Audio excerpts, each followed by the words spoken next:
जो एकादशी द्वादशी में पड़ती है, ऐसी 11 संतान और मुक्ति दोनों को देने वाली है। उसकी बहुत बड़ी महिमा है जो 11 द्वादशी में पड़ जाए। प्रातः स्नात्वा हरिम पूज्य उपवासम समर्चयेत।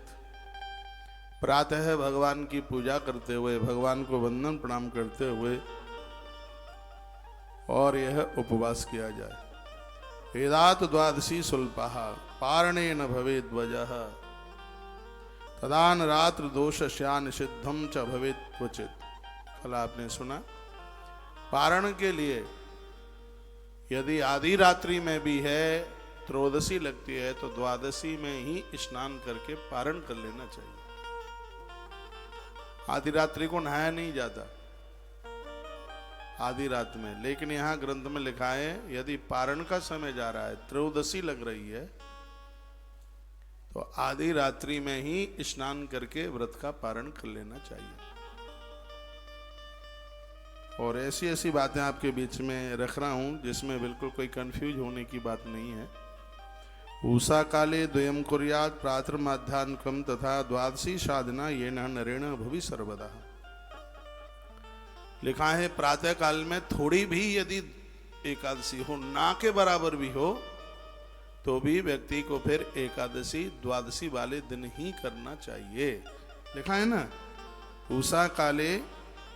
उषा काल में किंचित मात्र भी यदि 11 एकादशी है तो द्वादशी साधता ये नरेण भुवि सर्वदा। तो द्वादशी के ही दिन में एकादशी की जाए, उसकी महिमा बहुत ज्यादा है।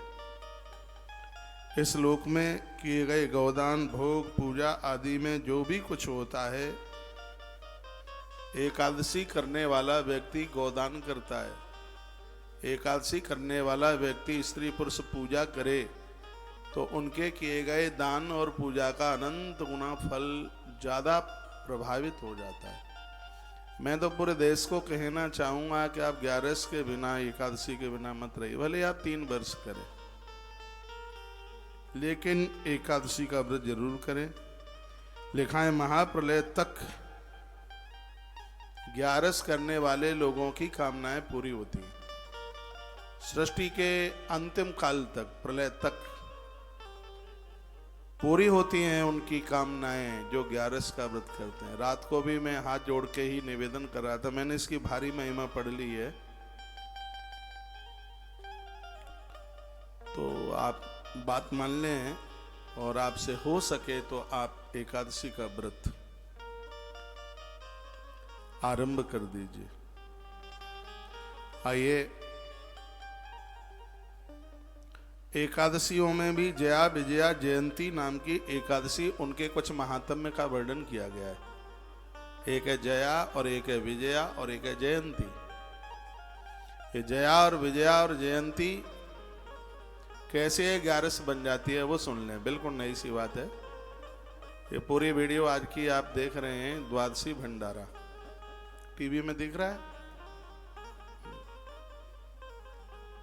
खूब आनंद हो रहा है।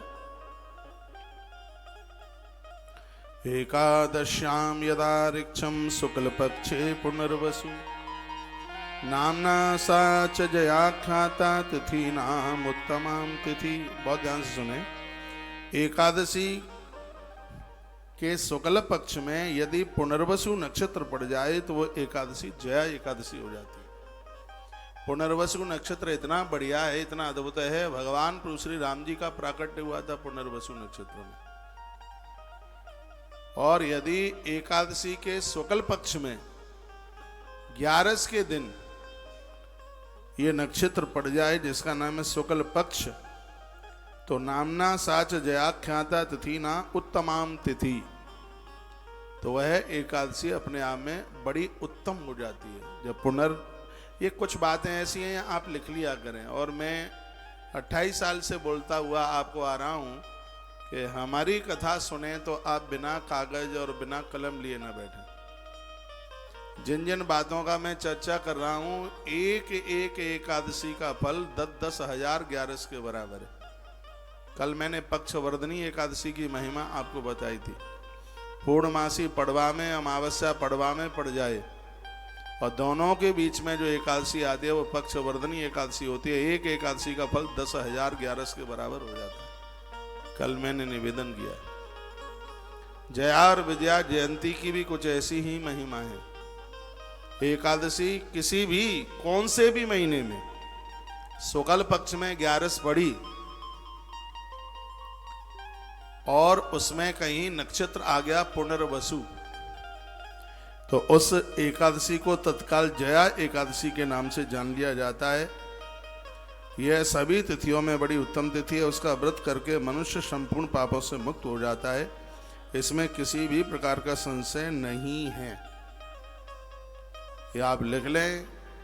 शुक्ल पक्ष की एकादशी के दिन यदि पुनर्वसु नक्षत्र पड़ जावे तो विजयास समाख्याता तिथि नाम उत्तमाम तिथि, तो ऐसी एकादशियों का फल निर्जला एकादशी के बराबर हो जाता है। पुनर्वसु नक्षत्र पड़ जाए। ये सब मैं कथा के बीच में अब आपको ये बोलता रहूंगा। पुनर्वसु अलग है, पुख्य नक्षत्र अलग है। अभी पुख्य के बारे में भी आप सुनेंगे। एकादशी के दिन पुख्य नक्षत्र पड़ जाए तो उसकी क्या महिमा है। ये शुक्ल पक्ष, इतना ध्यान रखिए, शुक्ल पक्ष की बात कही जा रही है। एकादशी किसी भी महीने का शुक्ल पक्ष हो और उस दिन यदि पुनर्वसु नक्षत्र पड़ जाए तो तत्काल वह एकादशी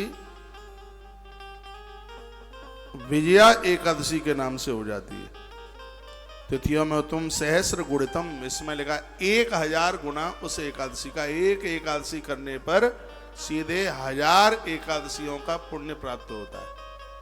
एक जीवन में तो आदमी कर नहीं सकता, लेकिन ये कुछ ऐसे योग बन जाते हैं जिनकी वजह से लोगों को इतने पुण्य की प्राप्ति हो जाती है। यदि शुक्ल पक्ष की एकादशी के दिन श्रवण नक्षत्र पड़ जाए, बड़ा अच्छा नक्षत्र है श्रवण, यदि शुक्ल पक्ष की एकादशी के दिन श्रवण नक्षत्र पड़ जाए तो उस एकादशी को, पहली वाली को जया और इसको विजया के नाम से जानते हैं। पुनर्वसु पड़ जाए तो जया और श्रवण नक्षत्र पड़ जाए तो विजया एकादशी के नाम से उसको जाना जाता है। और यह भी बहुत भारी उत्तम है। इस तिथि को किए गए दान, ब्राह्मण भोजन, इन सब चीज़ों का हजारों गुना फल ज़्यादा हो जाता है। उस दिन किए गया हवन, उपवास का फल 1000 गुणे से भी अधिक होता है। तो यह इतनी बड़ी महिमा। उसके तत्पश्चात यदि शुक्ल पक्ष की इस तिथि में यदि रोहिणी नक्षत्र पड़ जाए, शुक्ल पक्ष की एकादशी हो और उसमें नक्षत्र पड़ जाए रोहिणी, जिस नक्षत्र में भगवान श्री कृष्ण आए थे उसको रोहिणी नक्षत्र कहते हैं, तो इस एकादशी का नाम हो जाता है जयंती। और यह 7 जन्मों के किए गए पापों का हरण करने वाली हो जाती है। इतनी इसकी महिमा है। और भगवान के दर्शन मात्र से ही उनको कुंभ स्नान का फल मिल जाता है। ऐसे एकादशी में आपने भगवान का दर्शन कर लिया, दर्शन मात्र से कुंभ स्नान का फल। कब? जब एकादशी के दिन रोहिणी नक्षत्र पड़ जाए। रोहिणी नक्षत्र में हो ग्यारस और उस समय किसी मंदिर में, तीर्थ में या घर में आप भगवान के दर्शन करते हैं तो उसका फल, कुंभ स्नान का फल तत्काल प्राप्त दे देती है ये एकादशी। और जब आप ये ग्यारस करते हैं तो ये सब योग बनते रहते हैं, उसमें ये नक्षत्र आते रहते हैं उसमें। और सुनिए क्या लिखा है। तदा तुषामः पुण्यां भविता पापनाशिनी यो ददाति तिलः प्रस्थम नित्य संवत्सरम यतिः। यदि एकादशी के दिन पुक नक्षत्र पड़ जाए, एकादशी के दिन पुक नक्षत्र पड़ जाए तो इसमें लिखा है 1 वर्ष तक 1.25 मन यानी 50 किलो तिल का दान करने से 1 साल में, तिल के दान को बहुत बड़ा दान बताया है। तिल के दान से अकाल मृत्यु नहीं होती परिवार में, तिल के दान से गरीबी नहीं पनपती। यदि कोई भूत प्रेत बन गया है पुरखा, तिल के दान से उसका उद्धार, आत्मकल्याण हो जाता है। चुटकी भर तिल का ही दान एक बहुत बड़ा दान है। लेकिन 1.25 मन पर डे तिल के दान करने से जितना पुण्य प्राप्त होता है, 1 वर्ष तक 1.25 मन तिल का दान करने से जितना पुण्य प्राप्त होता है, एकादशी के दिन यदि पुख्य नक्षत्र पड़ जावे तो उतना पुण्य तत्काल प्राप्त हो जाता है। जब जब भी कहीं कोई एकादशी पड़ती है तो अब ये कथा पढ़ करके जो मैं आपको वीडियो भेजता हूँ एकादशी की, आज मैंने प्रदोष की भी वीडियो भेजी है, उसमें पूजा का समय सोमवार को प्रदोष पड़ता है, उसकी महिमा।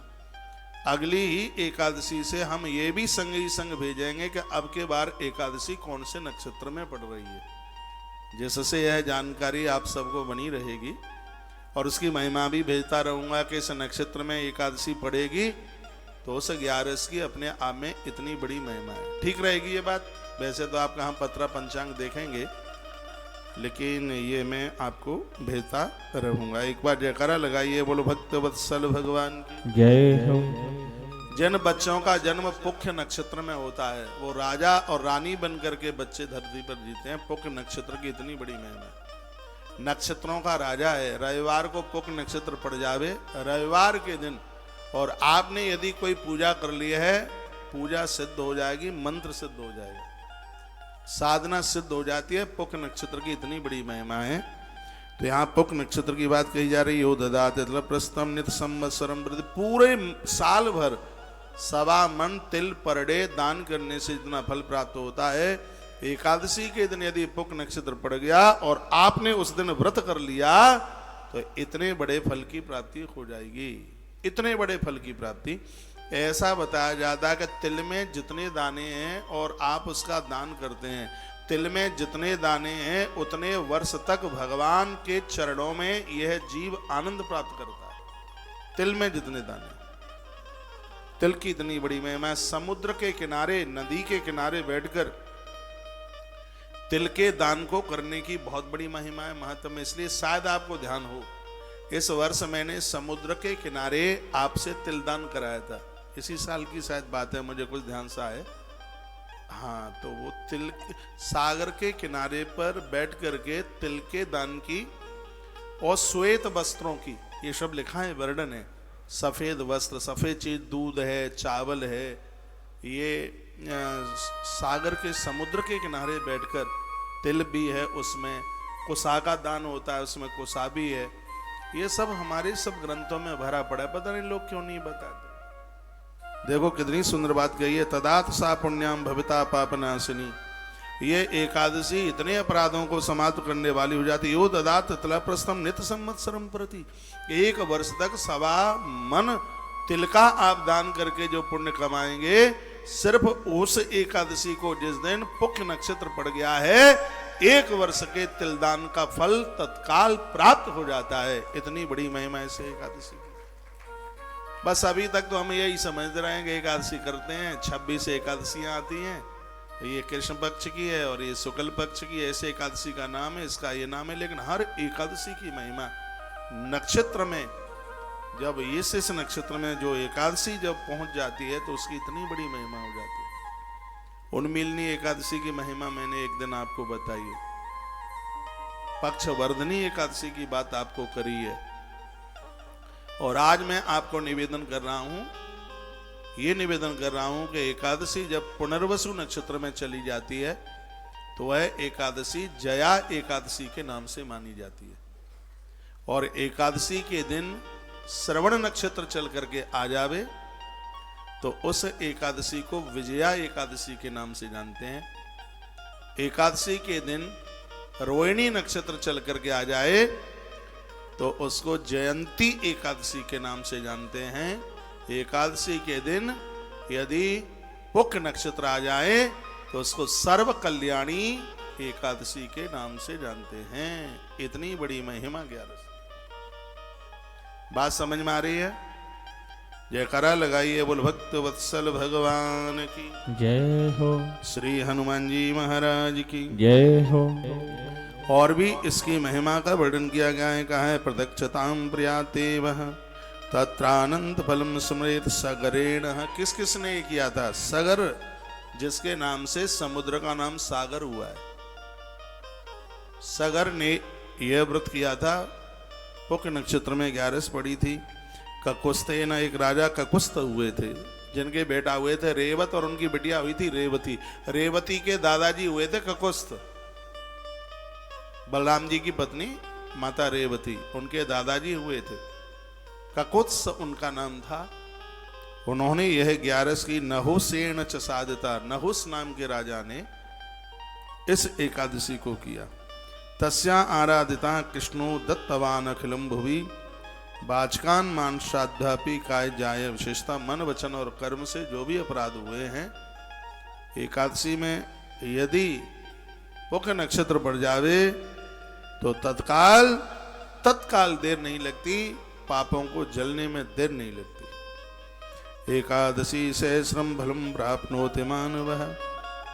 अब और एक बात और सुन लीजिए, एकादशी के दिन जो भोर में जल्दी स्नान कर लेता है उसको 1000 बार गंगा नहाने का फल तत्काल प्राप्त हो जाता है। कोई भी एकादशी हो, कृष्ण पक्ष की शुक्ल पक्ष की, सूर्य निकले उससे 1.5 घंटा पहले आप स्नान कर लेते हैं, घर पर भी आप नहा लेते हैं तो 1000 बार गंगा जी में डुबकी लगाने से जो फल प्राप्त होता है, 11 के दिन ब्रह्म मुहूर्त में स्नान करने से उतने फल की प्राप्ति हो जाती है। ये ग्रंथ में लिखा है, यह है पद्म पुराण का उत्तरखंड है और इसका यह अध्याय नंबर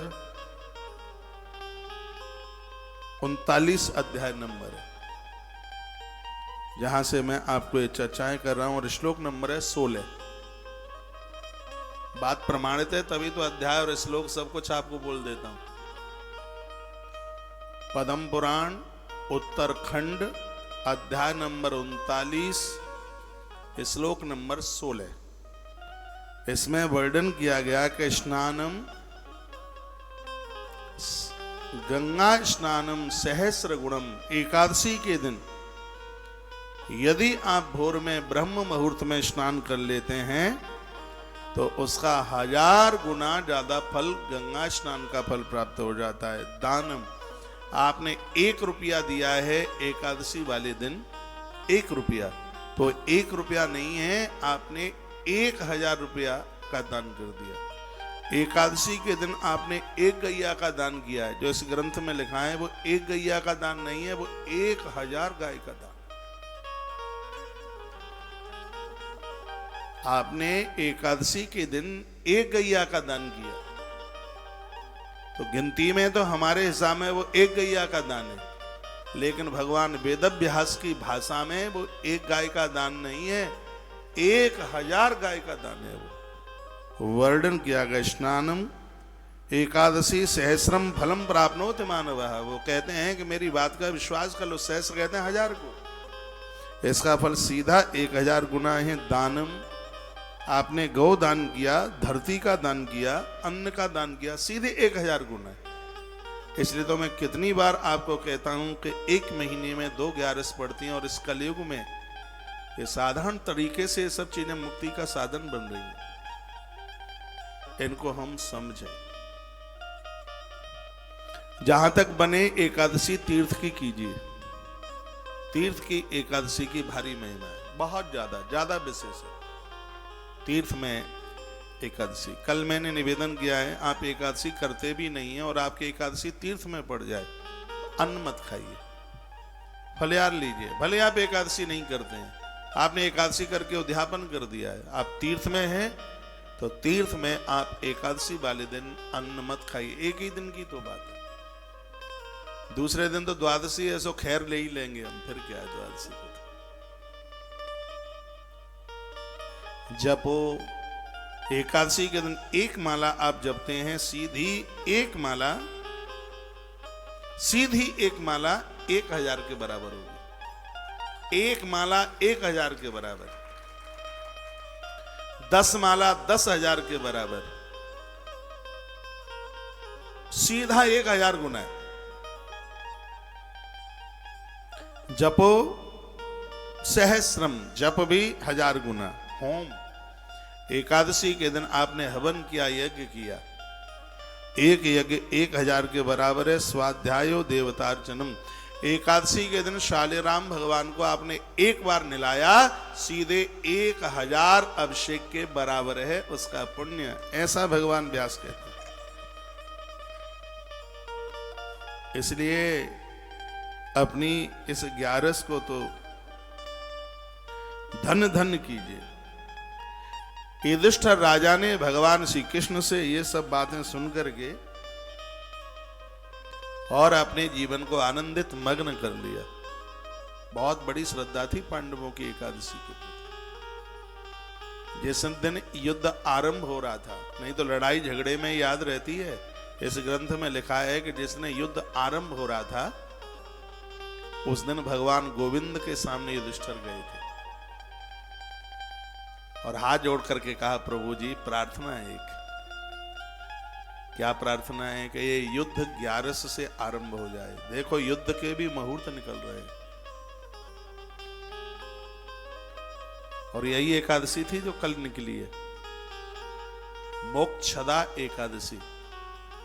ये कितने कमाल की बात है कि दोनों तरफ से सब लोग आए तो ताने हुए खड़े हुए हैं और धर्मराज युधिष्ठिर का कुनबा एकादशी किए हुए, छोटे छोटे बच्चे एकादशी किए, कुंती माता 11 की है। ये इनकी कथाएं हम इसलिए तो पढ़ रहे हैं।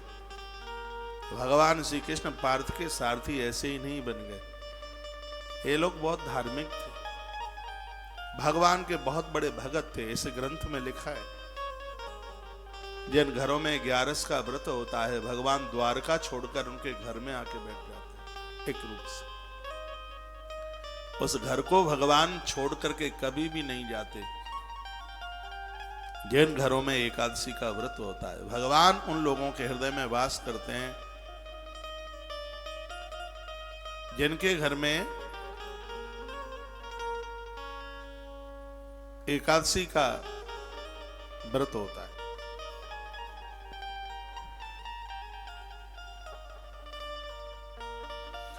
इसलिए 11 मन छोड़िए, बिल्कुल कभी भी मन छोड़िए। एकादशी सहस्रस्यं फलं प्राप्नोति मानवः, स्नानं दानं जपो होम स्वाध्यायो देवतार्चन। वर्णन किया गया है कि एकादशी के दिन जितना भी आप कोई सदकर्म करते हैं सीधा का सीधा पूरा 1000 गुनी के बराबर, पूरा 1000 गुना। सत्य यही है, आपने जप किया, दान किया, जो भी कुछ किया वो सीधा 1000 गुना। युधिष्ठिर ने कहा, हे प्रभु जनार्दन, आपने जो एकादशी की महिमा बताई है उससे मैं बड़ा आनंदित मग्न हो गया हूं। अब आप हमें ये बता दें कि एकादशी के व्रत में क्या क्या नियम है। तो भगवान क्या कहने लगे?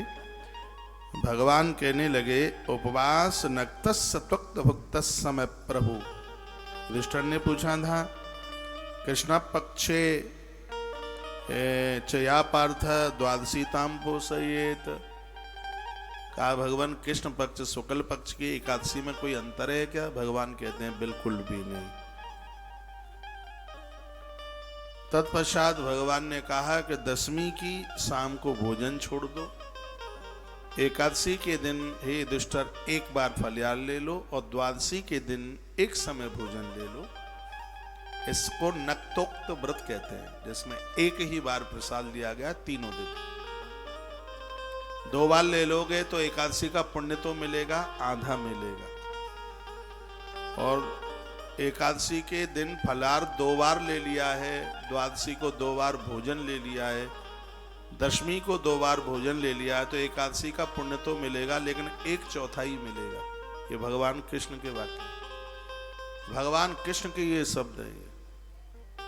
फल तो मिलेगा, उसमें कटौती हो जाएगी। जो निर्जल व्रत करते हैं ना, हम और आप सब व्रत करते हैं, आपको मालूम है, मैंने पूर्व में बोला होगा, जो निर्जला एकादशी बिना जल पिए सुबह छोड़ा, सूर्यास्त के बाद जल ले लिया, उनको एक एकादशी 10,000 एकादशी के बराबर पुण्य प्राप्त होता है। जिन्होंने इसमें 24 घंटे जल छोड़ दिया है, दूसरे दिन सुबह लेते हैं 1,00,000 एक एकादशी का फल, सीधे 1,00,000 एकादशी के बराबर फल होता है। ये ग्रंथों में साधना में संयम होता है, साधना में कुछ छोड़ने की बातें होती हैं। तो भगवान कहते हैं दुष्टर फल तो मिलता है लेकिन उसकी कटौती होती है। इसलिए भगवान ने कहा सजग श्रमदार लोगों को दशमी को एक ही बार भोजन करना चाहिए, द्वादशी को भी एक ही बार प्रसाद लें, और 11 के दिन हल्का फुल्का, इसमें दूध और फल की बात कही है फलाहार में। लेकिन ये सब साधन बन गए हैं, कोटू खा लो, सिंगाड़ा खा लो, पेट तो भरता ही है पूरा। ऐसे व्रत खंडित नहीं होता है कोटू से और सिंघाड़े से, लेकिन फल में कटौती होती है उसमें। जिस दिन व्रत किया है उस दिन आभास होना चाहिए कि हम भूखे हैं, एहसास होना चाहिए कि हम भूखे हैं। वो बिलंदा भर भर के चिन चिन के खा लिया है तो काहे की एकादशी है, जब एहसास ही नहीं हो रहा है कि हम भूखे। पता लगना चाहिए कि हमने आज एकादशी करी है, एहसास होना चाहिए। मुझे 3 वर्ष हो रही हैं भोजन छोड़े, मुझे हर समय इस बात का एहसास होता है कि मैं भूखा हूं। हकीकत बोल रहा हूं, भगवान की व्यासपीठ पर मुझे इस बात का एहसास होता है कि मैं भूखा हूं। और जब मुझे एहसास होता है कि मैं भूखा हूं तो मुझे लग रहा है कि मेरा अन्न सन ठीक चल रहा है। अनशन ठीक चल रहा है। अनशन मीन्स उपवास, व्रत ठीक चल रहा है।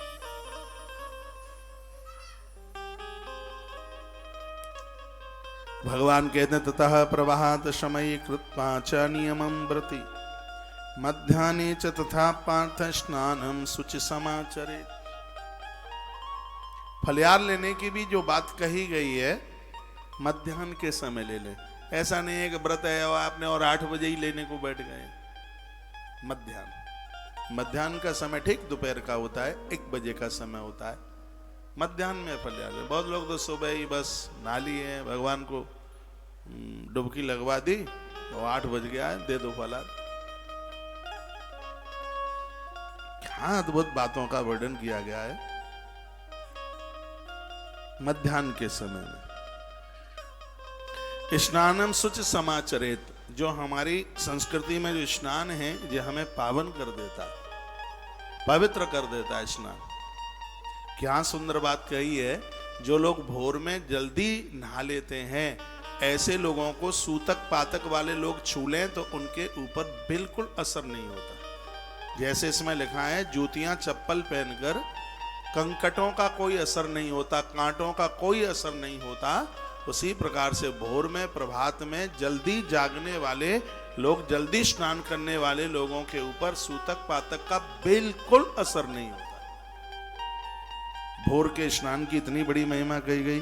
अधमम कृपके स्नानम बाप्या स्नानम च। और जो लोग शाम को नहाते हैं, दिन में नहाते ही नहीं, उसको अधम स्नान कहा गया है। दोपहर में स्नान करते हैं ये, और सुबह सूर्य अस्त उदित होने के बाद स्नान किया गया है, उसको मध्यम स्नान कहा गया है। और लेकिन जो सूर्य उदित होने से 1.5 घंटा पहले स्नान किया गया है उसको उत्तम स्नान कहते हैं। यहाँ एक बड़ी सुंदर बात भगवान कृष्ण ने कही है, वो ठीक से सुन लें। एकादशी नहीं, आप कोई भी व्रत करते हैं, चाहे आप कार्तिक है, चाहे माघ है, चाहे आपकी एकादशी है, 16 सोमवार है, कोई भी है, यदि सूर्य उदित के बाद स्नान किया गया है तो किए गए व्रत का किंचित मात्र भी पुण्य फल नहीं मिलता, सब उड़ जाता है।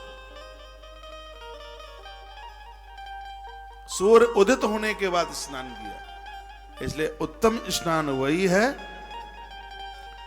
जो लोग स्नान व्रत वाले दिन स्नान सूर्य उदित होने से पहले स्नान करें। और ये बात मैं नहीं कहना भूलूंगा, यदि मेरी बात गलत है तो मेरी बात कोई काट के बताएगा। तो पुराण से ये सब बातें आपके बीच में परोस रहा हूं। तड़ागे च उत्तमम स्नानम, सरोवर का स्नान उत्तम माना गया। नद्याम स्नानम तथा परम, नदियों का स्नान उससे भी ज्यादा उत्तम माना गया। और तत्पश्चात लिखा पीड़यन्ते जंतवो यत्रा जल मध्य व्यवस्थिते। यदि शरीर में किसी भी प्रकार का कष्ट है, किसी भी प्रकार की दिक्कत, तत्र स्नाने कृते पार्थ पाप पुण्यम। यदि शरीर में किसी भी प्रकार का कोई दिक्कत है, कोई परेशानी है, तो ऐसे लोग घर पर स्नान कर लेते हैं तो उन्हें उसका पूरा फल प्राप्त होता है। घर में ही स्नान करना फिर उत्तम माना गया है, बताया गया है। जल को शुद्ध कर लें, ताजी जो जल है उसे शुद्ध माना गया है। रोज आप गर्म पानी से नहा सकते हैं, लेकिन व्रत वाले दिन गर्म पानी से स्नान करना निषेध बताया। ये तो सब बातें भगवान कृष्ण के मुख से कही गई हैं। कोई भी आप व्रत करते हैं, शरीर के ऊपर गर्म पानी गिरते ही आपके व्रत का फल समाप्त। ताजी पानी लीजिए। आप कहोगे तो सिगरी बातें सतयुग की हैं, तो हम वर्तमान में भी तो सतयुग का ही जीवन जीना चाहते हैं। सतयुग में भी आपको बातें अच्छी नहीं लग रही हैं क्या? आप खड़े होके जा रहे हैं, अरे गर्म पानी से नहाते रहे ना, सुन तो लो, मैं कहां मना कर रहा हूं। अच्छा ठीक है,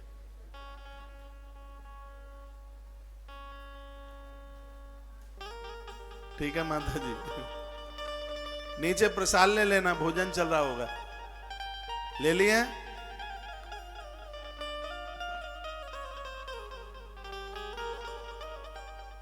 अब पूछा युधिष्ठिर ने, तो क्या गर्म पानी से नहा करके भगवान को पूछा तो क्या उससे कोई पाप लग जाता है? भगवान ने कहा पाप नहीं लगता। तो कहा फिर? का पाप और पुण्य दोनों बराबर हो जाते, एक बैलेंस में, ना उसका पाप लगता ना उसका पुण्य लगता, बस तराजू बराबर हो जाता है, ना पाप ना पुण्य। भगवान कहते हैं पाप नहीं लगता तो उसका पुण्य भी नहीं मिलता, एक तराजू हो जाता है, बराबर सम हो जाता है। श्लोक नंबर 26 है, कभी आपके पास पद्म पुराण हो तो अपने घर पर पढ़ना। श्री पद्म पुराण उत्तरखंड अध्याय नंबर 39 और श्लोक नंबर 26। इसमें कहा गया है तत्र स्नान कृते पार्थ पाप पुण्यम समम भवेत। पाप पुण्यम समम भवेत, अपने आप अर्थ समझ में आ रहा है, जितना पाप उतना ही पुण्य, तो बराबर पाप प्लस पुण्य, उसके बराबर क्या है? उसके बराबर न पाप न पुण्य, जैसे थे बस वैसे के वैसे ही है। वो व्रत करने का फिर कुछ भी नहीं प्राप्त होगा। यदि इन नियमों के साथ में यदि कुछ कर लिया जावे, बहुत कुछ अच्छा हो जाएगा, बहुत बढ़िया हो जाएगा। इसलिए तो मैं कहता रहता हूं मेरी व्यासपीठ के साथ जुड़े रहो और जीवन बदलते रहो, आनंद हो जाएगा। है कुंती की संतान की तरह जीवन जी लोगे। युवाओं को जोड़िए इसमें।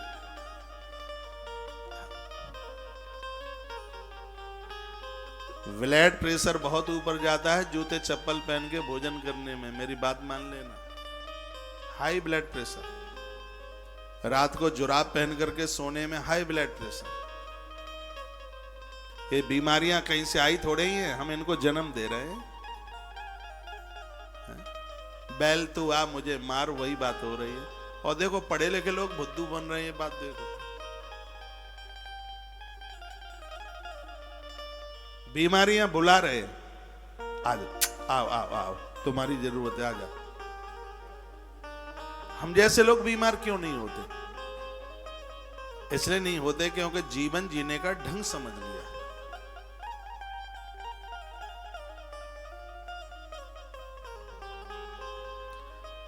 तत्पश्चात का स्नान करते समय 3 बातें बोलिए। रोज बोल लें तो बहुत अच्छी बात नहीं, तो एकादशी वाले दिन बोलिए। भगवान कृष्ण कहते हैं, क्या कहते हैं? अश्व क्रांते रथ क्रांते विष्णु क्रांते वसुंधरे।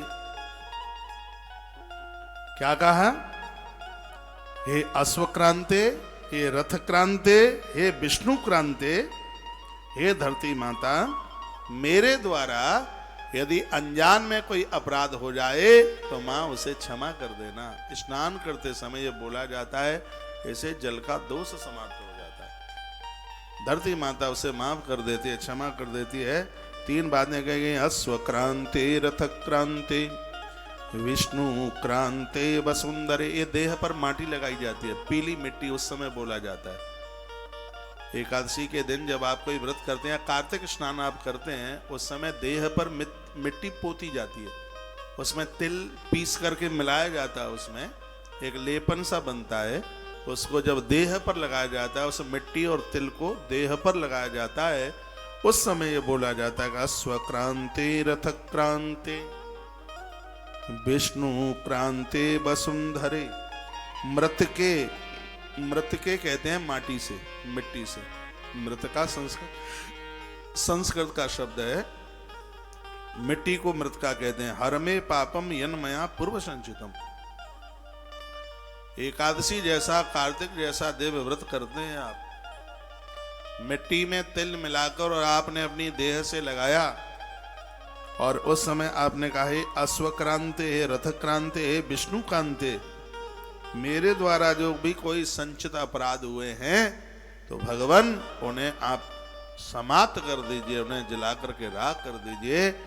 भगवान कहते हैं कि जिस दिन से आप जो व्रत कर रहे हैं, जन्म लेते समय ही नहीं, पूर्व के भी अपराधों से व्यक्ति मुक्त हो जाता है। लोगों ने तो प्राय बस ये समझ लिया कि फुल्का छोड़ दो, एकादशी पूरी हो गई है। एकादशी की इतनी बड़ी महिमा है, शब्दों में बांधा नहीं जा सकता, यदि उसको एक नियम के साथ कर लिया जाए। और वर्तमान के समय में तो बड़ी सुविधाएं, पहले के युगों में ये सब नहीं था। इसलिए गोस्वामी जी ने कहा था कि कलयुग युग समान नहीं, जो कर नर विश्वास। कलयुग के समान दूसरा युग नहीं आ सकता यदि कोई विश्वास कर ले तो। पहले के युगों में लाखों वर्षों तक तपस्या करनी पड़ती थी।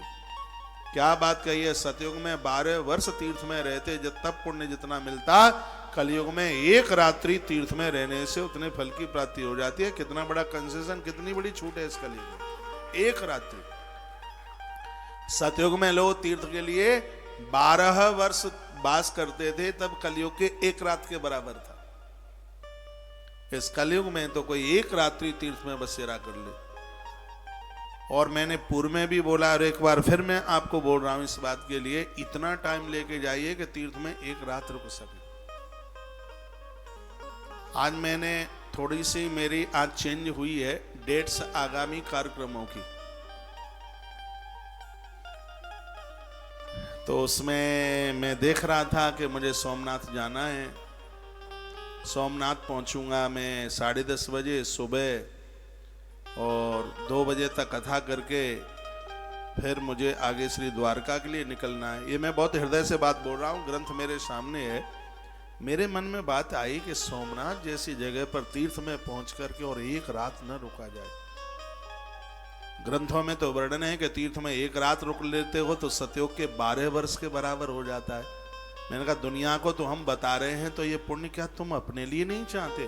फिर मैंने उस डेट को इस तरीके से किया कि मैं 11 तारीख की रात्रि को 9:30 बजे सोमनाथ पहुंचूंगा, रात भर वहां रुकूंगा, दिन में अभिषेक पूजा करके 2 बजे तक कथा सुना करके, और शाम को 6 बजे श्री द्वारका जी 12 तारीख को पहुंच जाऊंगा। सेट हो गया कार्यक्रम।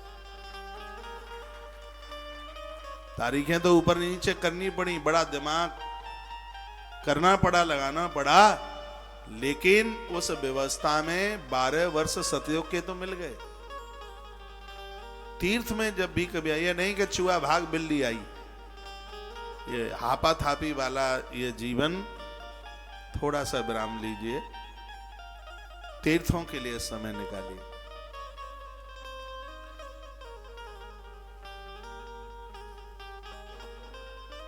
कार्यक्रमों में थोड़ा सा बदलाव आया है, वो मैं 1 मिनट में फटाफट आपको सुना दूं।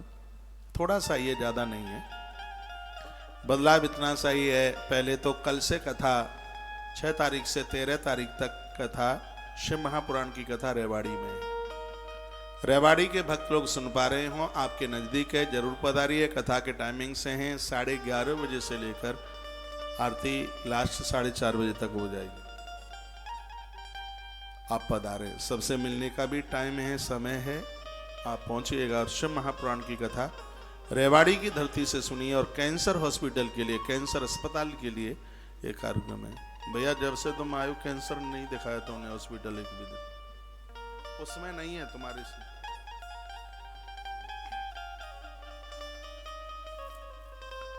यह कार्यक्रम है 6 से 13, 14 तारीख से 21 तारीख तक जयपुर में है, और जयपुर राजस्थान की धरती है। इसमें हम मीरा भागवत सुना रहे हैं, मीराबाई। ये भी भागवत बड़ी अद्भुत होगी, श्रीमद् भागवत। 8 दिन का कार्यक्रम है, 14 से 21 दिसंबर जयपुर। बहुत बड़े किसी ग्राउंड में कार्यक्रम हो रहा है, वो भी एक आध दिन में बता देंगे कौन सी जगह है। तो 21 तारीख वहां निकल जाएगी। 22 और 23 श्री डोंगरगढ़ राजस्थान में है, बीकानेर से पहले। 22 और 23 2 दिन का कार्यक्रम उधर है। 24 और 25 प्रॉपर बीकानेर में है। 26 और 27 नोखा मंडी। 28 और 29 जोधपुर, सूर्य नगरी जोधपुर। ये दिसंबर चल रहा है। 30 पाली, 31 को पाली में यहाँ का समापन दिन है। वर्ष का दिसंबर लास्ट है, 31/2022 का समापन दिन है। इसलिए पाली की धरती पर 31 तारीख को अद्भुत यज्ञ का कार्यक्रम है। 31 तारीख को आचार्य राममोहन शास्त्री जी पाली में यज्ञ करा रहे होंगे, और मैं दिल्ली में 31 दिसंबर को 1 दिन की कथा सुना रहा हूँ आपको। द्वारका क्षेत्र में वसंत कुंज वगैरह इधर है। मेरी 10:20 पर लैंड होगी फ्लाइट, और 11 बजे 1 दिन का कार्यक्रम है। मेरी तो चलती फिरती व्यासपीठ है। 31 तारीख है, 31 दिसंबर 2-3 बजे तक सबको कथा सुनाकर लगभग 4 बजे वहां से निकलूंगा। 7 बजे वृंदावन पहुंचूंगा। 31 तारीख को रात्रि को यहाँ कृष्ण जन्म मनाएंगे। 31 तारीख की रात्रि को इसी परिसर में बैठ करके जो लोग यहाँ आ सकें 31 तारीख को यहाँ पहुंचिए। 1 तारीख को नई साल है, रविवार है, छुट्टी का दिन है, और 2 तारीख को एकादशी है। तो अब हम 31 तारीख की शाम से लेकर, मेरी पूरी टीम तो वहीं होगी जोधपुर में। मैं और ये चैनल की टीम में से एक आध बच्चा इधर होगा। तो 2 तारीख तक हम इधर हैं। 3 तारीख को दिल्ली से फ्लाइट पकड़ करके टीम मेरी सब वहीं होगी। 3 तारीख को उदयपुर पहुंचना है। थोड़ा धीमे बजाओ।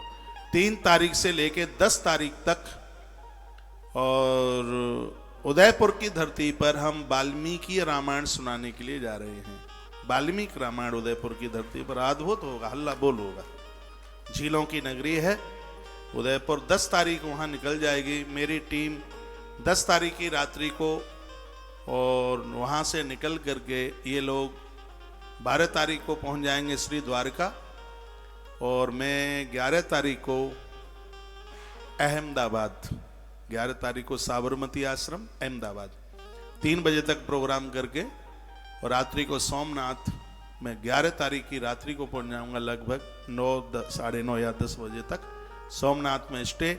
12 तारीख को सोमनाथ द्वादश ज्योतिर्लिंग की कथा सुनाते हुए 12 तारीख को 2-3 बजे तक कथा सुना करके, और रात्रि को 12 तारीख तक श्री द्वारका जी पहुंचना होगा। और द्वारका में आप जरूर पधारिए, बहुत अद्भुत आयोजन होगा। एक बार उस कृष्ण की कथा सुनिए। मांगो 20 और देता है 30, वो है अपना द्वारकाधीश। बालक सचिन ने यहाँ से तुम्हें सब अनाउंस में सुना दिया है। 3 लोग, 2 से 3 लोगों की व्यवस्था एक रूम में है, आप उसमें एडजस्ट हो जाइए। बड़े बड़े कमरे हैं, कोई दिक्कत नहीं है। तो उसकी सब सहयोग राशियां बता दी हैं आपको, और आश्रम के नंबरों पर आप जानकारी ले लीजिए। तो मेरी 19 तारीख वहां निकल जाएगी। 20 तारीख को मैं राजकोट में हूं, 11 बजे से लेकर के 3 बजे तक राजकोट। एक ही दिन का प्रोग्राम है। ये तारीख हो जाएगी 20। 21 तारीख से लेकर के 25 तारीख तक मैं हूं सूरत में। सूरत, और सूरत में हम सुना रहे हैं एक साथ 5 गीत, 5 गीत भागवत जी के वेणु गीत, प्रणय गीत, भ्रमर गीत, युगल गीत, ये सब 5 दिन में सब सुना देंगे। 25 तारीख की शाम की फ्लाइट पकड़कर मेरा पूरा का पूरा काफिला है वो वहीं रहेगा। मैं 25 तारीख की रात्रि को आश्रम पहुंचूंगा। 25 जनवरी, 26 और 27 2 दिन का यहाँ जनेऊ संस्कार बसंत पंचमी पर ब्राह्मण बालकों का है, उसमें मेरा पहुंचना जरूरी है। तो 2 दिन में यहाँ लगाकर 25 और 25 को रात को तो पहुंचूंगा ही, 25 को तो वहाँ कार्यक्रम पूरा होगा सूरत में, तो 26 और 27 2 दिन यहाँ पूरा करके 28 तारीख को भोर की फ्लाइट पकड़ करके पहुंचूंगा मैं बड़ौदा। बड़ौदा में 28, 29 और 30, 28, 29, 30 ये चल रही है जनवरी। 3 दिन का कार्यक्रम बड़ौदा में है। और फिर मैं 31 तारीख को यहाँ पहुँचूंगा, फिर आश्रम में 31 तारीख को वहाँ से फ्लाइट पकड़ करके इधर पहुँचूंगा। वहाँ 31 तारीख को एक यज्ञ होगा बड़ौदा में, आचार्य जी कराएंगे और मेरा यहाँ पर पहुँचना होगा। हाल ही 3 दिन के बाद में लौटना है। इसलिए लौटना है क्योंकि 1 और 2 फरवरी को एकादशी उद्यापन है, उसमें मेरा रहना जरूरी है। माघ मास है, शुक्ल पक्ष है और हल्ला बोल एकादशी का उद्यापन यहाँ होता है। जिन लोगों ने यहाँ कराया है कुछ दिखाइए कल की वीडियो। एकादशी एक सिस्टम है, एक व्यवस्था है और ये कोई धन पैसा कमाने के साधन नहीं है। मुझ जैसे आदमी से जिंदगी भर आपने एकादशी का व्रत किया है तो वो थोड़ा विधि और नियम के साथ हो जाए तो उसमें हमें भी खुशी होती है, सुकून मिलता है। ये न्यों नहीं है कि विधान बस सबको बोलने के लिए, इन सब चीजों को हम खुद करते हैं। तो इसमें मेरी निकल जाएगी 2 फरवरी। 3 फरवरी को सुबह ही मैं फ्लाइट पकड़ करके बड़ौदा पहुंचूंगा। 3 फरवरी को 7:30 बजे मेरी फ्लाइट पहुंचेगी और मैं 11 बजे झाबुआ मध्य प्रदेश पहुंचूंगा, जहां पर अद्भुत शिव महापुराण की कथा है झाबुआ में। झाबुआ मध्य प्रदेश में है। यह कार्यक्रम 10 फरवरी को पूरा होगा। 11 तारीख को अलीराजपुर, 12 तारीख को मध्य प्रदेश में घुस गए हम कोच्चि।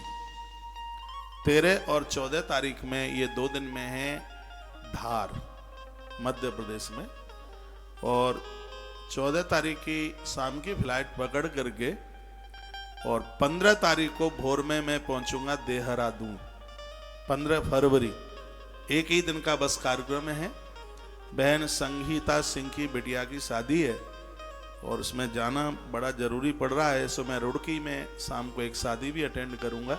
दिन में देहरादून रहना है। 1 दिन की कथा, हाँ पहाड़ों की कथा सुना देंगे। देहरादून पहाड़ों की राजधानी है तो वहाँ भी लोगों से मिलना हो जाएगा। देहरादून वाले लोगों के लिए बड़ी खुशी की बात है, 15 तारीख को हम देहरादून में हैं और 15 तारीख की शाम को मैं 9 बजे रुड़की पहुँचूंगा।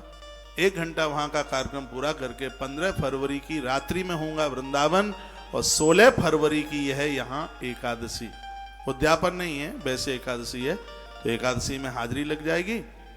और 17 तारीख को भोर की फ्लाइट पकड़ करके इंदौर पहुंच करके 1 दिन का कार्यक्रम रतलाम में करना है। 17 तारीख का कार्यक्रम रतलाम में, 1 ही दिन का कार्यक्रम है और वह है कालका महात्म्य रतलाम में 17 तारीख को। और 18 तारीख को है शिव महारात्रि, जो कि उज्जैन में महाकाल की धरती पर है। तो ये मैंने शिवरात्रि तक के कार्यक्रम आपको सुना दिए। 18 फरवरी उज्जैन में भगवान महाकाल का दर्शन। ये लिस्ट बिल्कुल पक्की है, वैसे इसमें कोई ज़्यादा फेरबदल है ही नहीं। बस अकेला सोमनाथ का कार्यक्रम जो पहले 5 दिन का था, अब उसमें 1 ही दिन बस हाजिरी लग पाएगी। अंतर इतना सा आ गया है कि पहले 8 दिन की कथा थी सूरत में, उतना टाइम नहीं मिल पा रहा है। अब वो 5 ही दिन में उसको हम अपने आप को समझा लेंगे। 5 ही दिन बहुत है। इस प्रकार से ये कार्यक्रम है। जहाँ जहाँ मैंने जो अनाउंस कर दिया है आप जरूर पधारिएगा। एक बार जयकरा लगाइए, बोलो भक्त वत्सल भगवान की जय हो। दिल्ली वाले 31 दिसंबर याद रखें, 31 दिसंबर दिल्ली में और रात्रि में 31 दिसंबर इसी परिसर में। 1-2 जनवरी नया साल है। आप वृंदावन पधार कर वृंदावन आकर के नया वर्ष मना लें श्री बिहारी जी के चरणों में। आइए कुछ बातें मैं और आपको सुना दूं। 2-3 बातें और हैं। एक तो आज प्रदोष का दिन है और आपसे बनता है, ज़्यादा नहीं तो 1 साल आप प्रदोष कर लीजिए। मैंने प्रदोष की महिमा पढ़ी, 3 साल में तो सिद्ध हो जाता है। 12 साल यदि किसी ने कर लिया तो फिर तो 12 न्यारे हो जाए। इसके उद्यापन की सब विधियां मैं आपके बीच में रख दूंगा, हो जाएगा। इसमें ज्यादा कोई पैसा पूछा ज्यादा खर्चे की बात नहीं है। अभी करते रहो जब तक आप कर सकें। प्रदोष के दिन नंदीदान और अक्षत चावल के दान की बहुत बड़ी महिमा है। तो आप आश्रम के साथ जुड़ करके हम हर प्रदोष में आपसे 5-10 केजी चावल का सहयोग ले लेते हैं। 10 किलो चावल का सहयोग 500 रुपया ले लेते हैं। जो अखंड जो भंडारा चलता रहता है यह उसके काम में आ जाता है, चलता रहता है।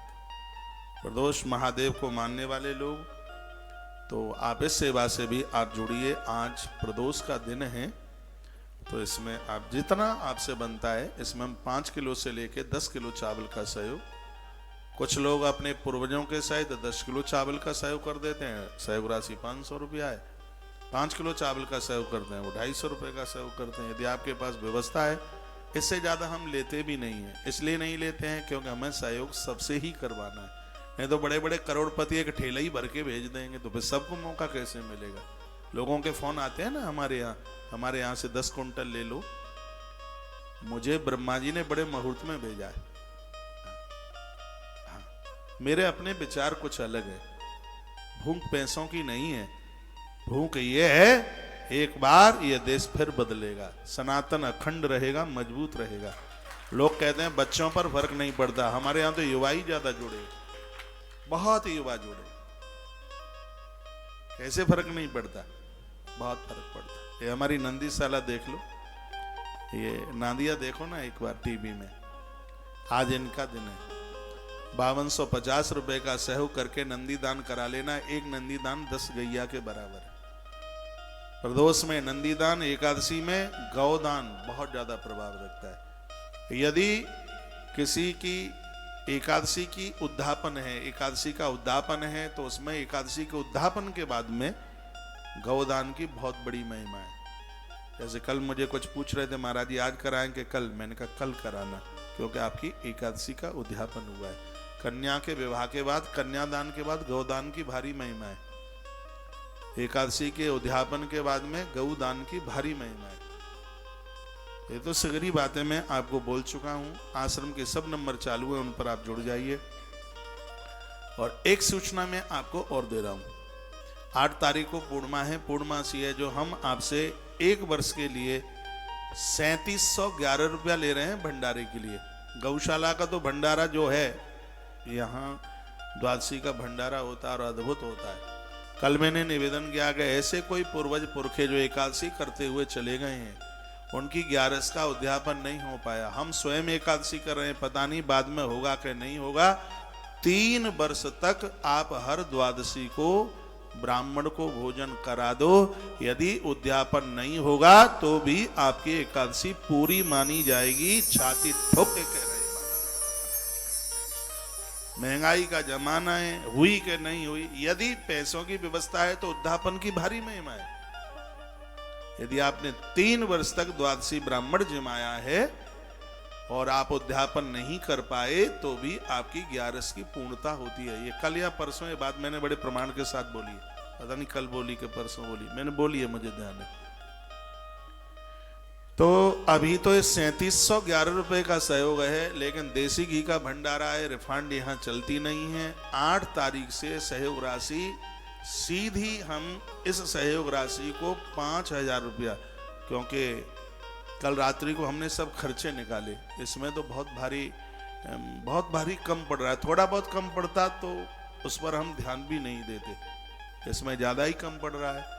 तो ये 8 तारीख से पूर्णिमा है, उस दिन से 1 साल की, क्योंकि इस दक्षिणा को 50 रुपया कर रहे हैं, अभी 20 रुपया है। तो ये मुंह सकोड़ते हैं, आते नहीं है, इतनी दूर जाएं 20 रुपया मिलेगा, इसलिए बीच में कभी कमंडल कभी कंबल कुछ संग लगा करके बांटते ही रहते हैं। तो आज मैं अभी जब दक्षिणा बांट रहा था 20-20 रुपया ही दक्षिणा दी है। तो एक महात्मा कहता है, महाराज जी बुरा ना लगे तो एक बात बोले। हमने कहा बता दीजिए। हम बहुत दूर से आते हैं तो 20 रुपए से काम चलता नहीं है, दक्षिणा को बढ़ा दीजिए। हमने कहा कितना कर दें? उसने कहा 30 रुपया कर दो। मैंने उन्हें बोल दिया 30 नहीं, दक्षिणा अगली बार से पूरी 50 होगी, 50 रुपया दक्षिणा होगी। तो 8 तारीख तक जितने भी हमारे पास नाम आते हैं, 7 तक जितने भी नाम हमारे पास आ जाएंगे, आज भी उनके लिए 3711 रुपया, और 8 तारीख से आपके नामों की बुकिंग सीधे 5000 रुपया को छुएगी जाके, क्योंकि इसकी महिमा बहुत ज्यादा है इस भंडारे की। इसकी इतनी बड़ी महिमा है कि मैं गौशाला में था, लोग मुझे रोक रहे थे, मैंने कहा अब नहीं रुकूंगा। द्वादशी के ब्राह्मण आश्रम में भोजन कर रहे होंगे, मुझे उनका मत्था टेकना है, मुझे उनका दर्शन करना है, मुझे वहां जाना है, और मैं गौशाला से चला आया। मेरी भारी श्रद्धा है इसमें, बहुत ज्यादा श्रद्धा है, क्योंकि मैं एकादशी करता हूँ, प्रदोष का पुजारी हूँ, तो इन सब चीजों में भारी श्रद्धा है। तो मैं तो यह कहूँगा कि भले ही आप एकादशी नहीं करते हैं, ये द्वादशी, पूर्णिमा और अमावस्या, देखो ये सिरादे 4 भंडारे हो गए हैं, 1 महीने में 4 हो गए, दोनों द्वादशी, पूर्णिमा और अमावस्या। अपने घर में करके देख लेना कि हो जाएगा क्या। 3711 रुपए में 50 ब्राह्मण जिम जाएंगे क्या? दक्षिणा सहित नहीं हो पाएगा। लेकिन यहाँ की व्यवस्थाएं कुछ अपनी खुद की व्यवस्थाएं, इसलिए उसमें चला लेते हैं। तो ज्यादा कम पड़ रहा था, इसलिए उसको 5000 रुपए की उसकी वो व्यवस्था रखी गई है, जिसमें दक्षिणा भी 2.5 गुनी बढ़ गई है, 20 से सीधे 50 हुई है, 2.5 गुनी बढ़ गई। तो उसमें आप, हाँ अभी भी हमारे पास 7 तारीख तक जितने नाम आएंगे वो 3711 के नाम होंगे, और अभी भी आप जो अपना रजिस्ट्रेशन करा लेंगे तो पूरा 1 साल तक चलेगा, अगली मोक्षदा एकादशी तक, 2023 की अगली तक।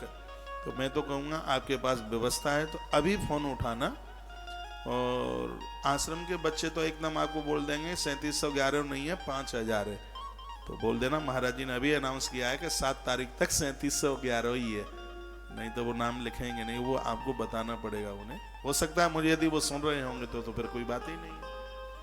तो 3711 रुपए में 1 वर्ष भर भंडारा चलता है। कौन सी संस्था होगी इस देश की? मुझे नहीं लगता। तो 7 तारीख तक आपके जितने नाम आते हैं, और 8 तारीख तक इसकी बुकिंग, इसकी 5000 रुपया है। तो आश्रम के नंबरों पर आप संपर्क करते हुए और आप यह सौभाग्य कमा ले। आज बड़ा प्रदोष है, सोमवार का प्रदोष विशेष प्रदोष में माना जाता है, शनिवार का प्रदोष विशेष प्रदोष में माना जाता है, और आज सोमवार का प्रदोष और सोमवार के दिन प्रदोष पड़ा है। पैसा पैसा तो जब आपके पास हो तब जमा कर देना। आज मन में ऐसा सोच लेना कि नंदीग्राम, तुलसी नंदीग्राम गौशाला में 1 नंदी हमारी तरफ से भी रहेगा।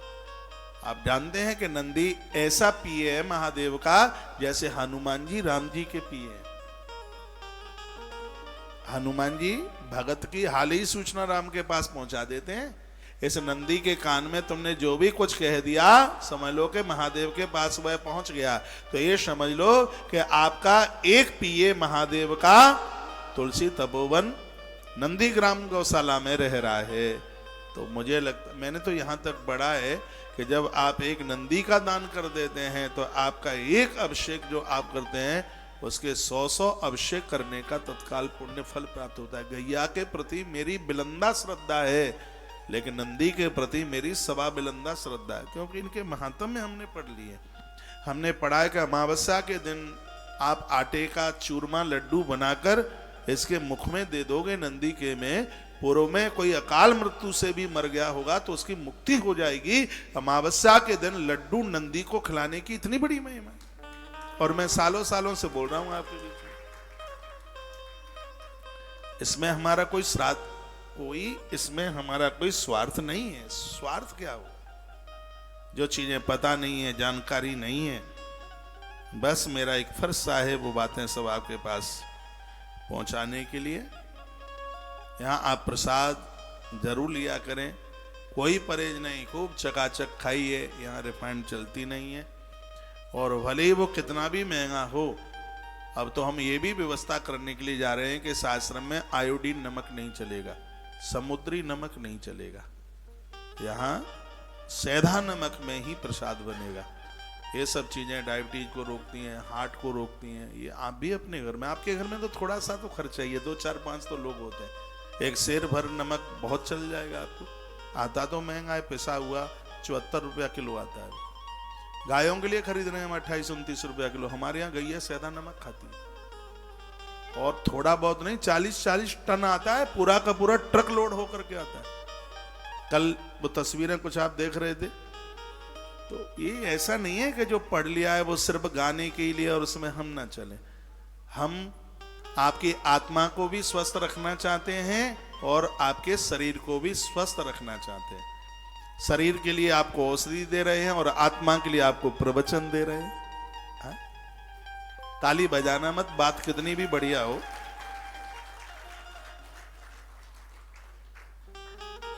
इन सब सेवा कार्यों के साथ आप जोड़िए। निवेदन है, बिना प्रसाद के कोई जाएगा नहीं। 1 बजे मैं यहां से भागूंगा, 1-1:15 बजे, अभी एक थोड़ी देर में बजने वाला है। तुलसी तपोवन यूट्यूब चैनल पर जुड़ जाना,